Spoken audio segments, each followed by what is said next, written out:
Applegate and Mr. Fairbairn dual-edged dagger from Boker, Germany made.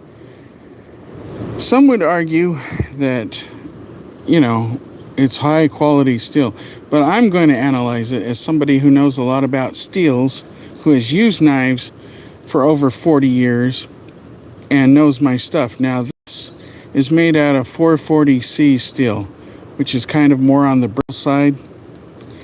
And really, that is not a good knife metal to make a combat knife out of. Now, if all you're going to do with it is use it as a utility blade and cut stuff with it, well, yeah, it has wonderful edge retention. That's for sure. But if you know, and look, what is this? It's a dual-edged dagger. So what are you going to do with it a lot? You're going to stab. Now, say you have to stab in bone one too many times. Oops, maybe it chips, maybe it breaks. I don't personally trust 440C steel for a combat knife. To me, this is more of a collector's item. Do I think it'll hold up for a little while? Sure. Most things will. But year after year, is it going to be all that great? I personally don't think so. But let me show you something that is far superior to this. And hold on a second, I got to get it off of my hip. Okay, this right here is the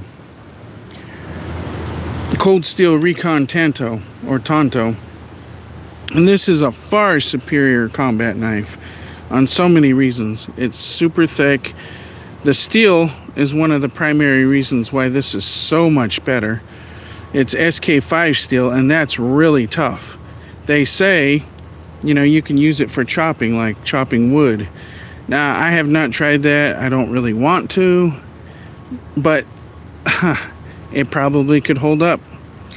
And so personally, if you were going to use a combat knife here, that one is far superior.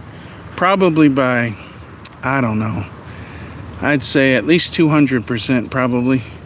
This thing, you know, and the funny thing about these knives right here is they are so collectible.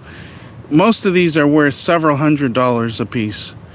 Personally, I don't think it's it's really worth all that much to me. I'm probably going to sell it tomorrow because I really don't need it.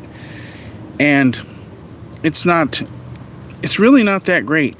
I mean, it's a cool collector's item. I mean, and yeah, it should hold up pretty well. But I mean, 440C, I mean, do your research, you know, Google it.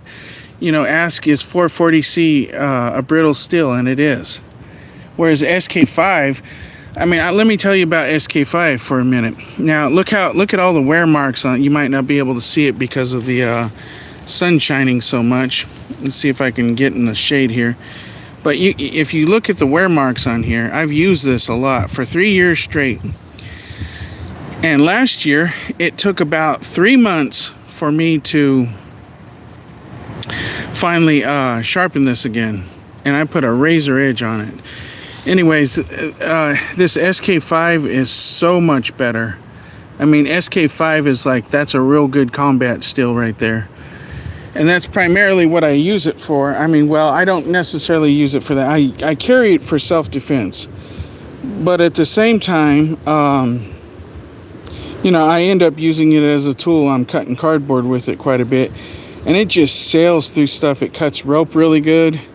And it holds an edge for a very long time. So,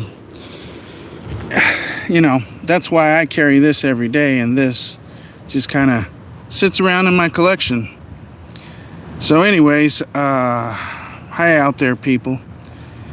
And yeah, I mean, and my 3 favorite brands of knives are Cold Steel, Gerber, and SOG. And still, Gerber falls short too, because they use, like, I think it's 320 HC or something like that, which, don't get me wrong, that's a good durable steel, but then you run into a small problem there too, and that's the edge retention. Well, sometimes some of those things, because I've used them quite a bit, you know, they'll get minor chips in the edge and all that. This sucker is just nothing wrong with this thing at all. I mean, the only thing that's wrong with this is, you know, a little bit of the finish is worn off. But that's normal under, you know, using it a lot. That's going to happen.